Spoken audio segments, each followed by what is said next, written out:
이 말씀을 듣는 하나님 나라의 거룩한 백성들 가운데 만왕의 왕이신 하나님께서 부어주시는 은혜와 평강이 충만하게 임하시기를 축복합니다. 아멘. 말씀 보겠습니다. 마가복음 15장 33절입니다.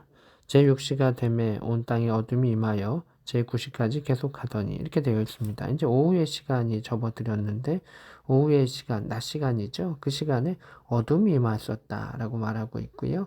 제9시에 이렇게 되어 있습니다. 예수께서 크게 소리 지를 때 엘리 엘리 라마 사박다니 하시니 이를 번역하면 나의 하나님 나의 하나님 어찌하여 나를 버리셨나이까 하는 뜻이라 이렇게 되어 있습니다.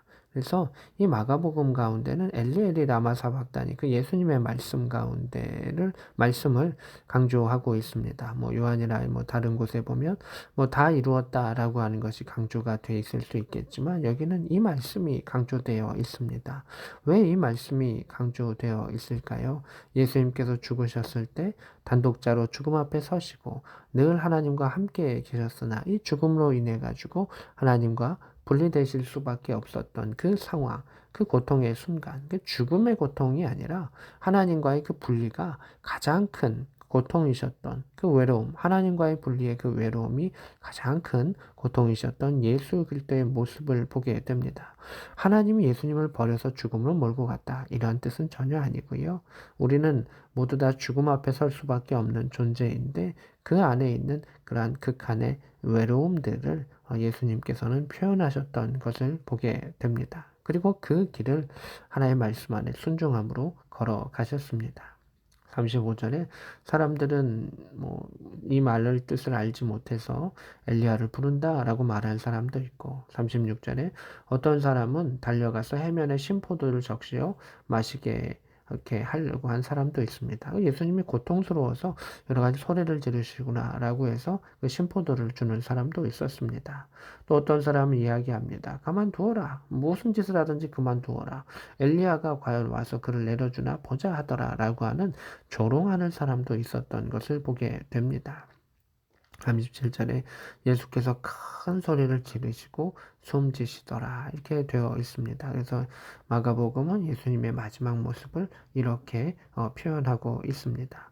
38절입니다. 예수님의 죽음 그 이후에 즉시로 성소의 휘장이 위로부터 아래까지 찢어져 둘이 되니라. 성소 휘장은 두껍게 되어 있습니다. 두꺼운 그 천으로 되어 있는데 잘 찢어지지 않죠. 근데 위로부터 아래까지 수직으로 찢어져서 둘이 되었습니다. 이 성소 안에는 분명한 그 대제사장이 특별한 날에만 안으로 들어갈 수 있고 그 안에 하나님께 대해서 그 백성들의 죄를 사하여 달라라고 하는 속죄의 개념으로 들어갈 수 있는 것이 성소 안의 휘장입니다. 근데 그것이 찢어졌습니다. 왜 그렇습니까? 이제 모든 속죄의 그것을 예수님께서 다 짊어지셨다라고 하는 것.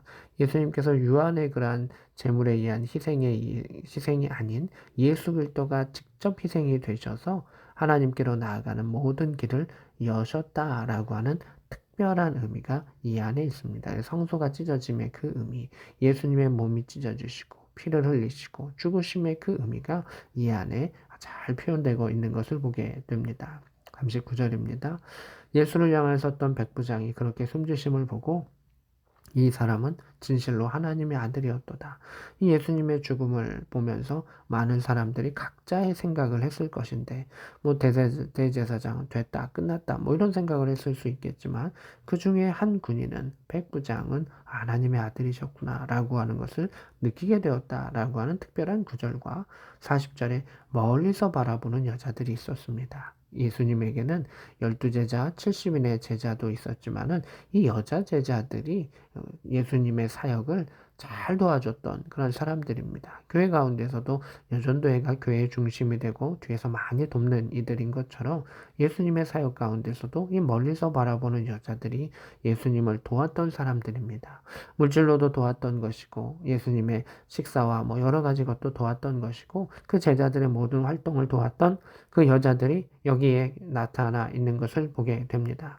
그 중에 막달라 마리아와 또 작은 야고보 작은 야고보와 요새의 어머니 마리아와 또 살로메가 있었으니 여전도의 중심 인물이고요. 그 중에서도 이 막달라 마리아가 핵심 인물이죠.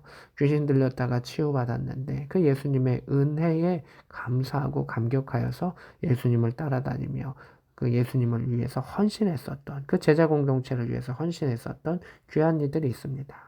남자 제자들이 도망가기도 하고 흩어질 수밖에 없는데 오히려 이 여자 제자들 가장 힘이 없었던 그들이 예수님의 곁에를 지키고 있었던 그 모습이 이 안에 나타납니다. 21절입니다. 이렇게 표현하죠. 이들은 예수께서 갈릴리 계실 때 예수님의 사역의 초기부터 따르며 섬기던 자들이다. 예수님을 따르고 예수님의 사역을 돕던 이들이다. 또 이외에 예수와 함께 예루살렘에 온 여자들이 많이 있었더라. 이 외에도 예수님을 섬기고 예수님을 따르던 여전도 회원들, 여자 제자들이 많았다라고 하는 그 표현을 오늘 성경은 사용하고 있습니다. 또한 43절에 특별한 사람이 한 사람 나옵니다. 아리메다 사람 요셉이 와서 당돌이 빌라도에게 들어가 예수의 시체를 달라 하되 이렇게 되어 있습니다. 이 성경은 당돌이라고 하는 표현을 씁니다. 예수님은 지금 반역죄에 의해서 십자가형을 지신 것입니다. 그래서 그의 시체를 달라라고 하는 것은 오해를 받을 수도 있고 또 그걸로 인해서 벌을 받을 수 있음에도 불구하고 그 시체를 달라고 요구한 것입니다. 이 사람은 존경받는 공회원이요 하나님의 나라를 기다리는 자다 이렇게 말하고 있습니다. 존경받는 공회원이라고 한 것 가운데 그의 세상에서의 위치가 좀 꽤 있다라고 하는 것. 그러나 영적인 것으로 더 중요한 것이 있습니다. 하나님 나라를 기다리는 자다라고 하는 것입니다. 영적으로 깨어 있어서 우리가 해야 되는 것은 무엇이냐면 하나님 나라를 기다리는 것입니다. 예수님을 통하여 예수 그리스도를 통하여 하나님의 나라를 기다리는 자는 그것을 그 세상의 일들을 두려워하지 아니하고 담대하게 헤쳐 나아갈 수 있는 것을 보게 됩니다. 내 것을 잃을 것이다 라고 두려워하는 것이 아니라 하나님 나라를 기다리면서 하나님 나라의 소망이 있는 자로 살아가는 것을 보게 됩니다. 아리마다 사람 요셉이 처음부터 그렇게 됐던 것은 아니죠. 하나하나 성장해 가면서 이렇게 믿음 안에서 그 일들을 이루어갔던 것을 보게 됩니다. 우리의 사역 가운데서도 주님을 처음 만날 때부터 또 예수님의 그 마지막 사역까지 함께 했었던 여자 제자들처럼 또 하나님 나라를 기다리며 그 안에 당돌이 세상에 나왔었던 그런 아리마대 사람 요셉처럼 우리가 믿음 안에서 주님을 주목하고 한 걸음 한 걸음 함께 동행할 수 있는 믿음의 백성이 되기를 원합니다. 이 여자들의 모습 가운데 주님께서 지금 아주 비참하게 돌아가셨고 세상의 사람들은 끝이라고 한 그 순간 가운데 움직였었던 이 두 그룹의 사람들이 있었던 것을 보게 됩니다. 그저 주님을 사랑했습니다. 그저 주님을 기다렸습니다. 주님이 돌아가신 후에도 움직이는 그러한 사람들이었다라고 하는 것을 보게 됩니다. 그들이 부활의 예수를 완전히 마음속에서 믿고 그렇게 움직였지 않았을 것입니다. 그러나 예수님께서 하나님의 아들이신 것과 그가 행하셨던 모든 것을 믿었기 때문에 그들은 그저 자신에게 주어진 그 일들 가운데 주님의 곁에 머물렀었던 사람들인 것을 보게 됩니다.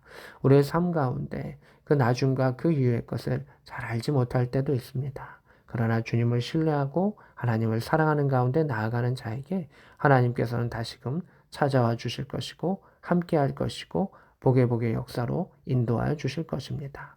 오늘도 이 말씀을 통해서 주님과 함께 동행하고 하나님의 선한 역사 가운데 선한 일들을 행할 수 있는 복된 저와 여러분 될 수 있기를 우리 구주 예수 그리스도의 이름으로 축복합니다. 아멘.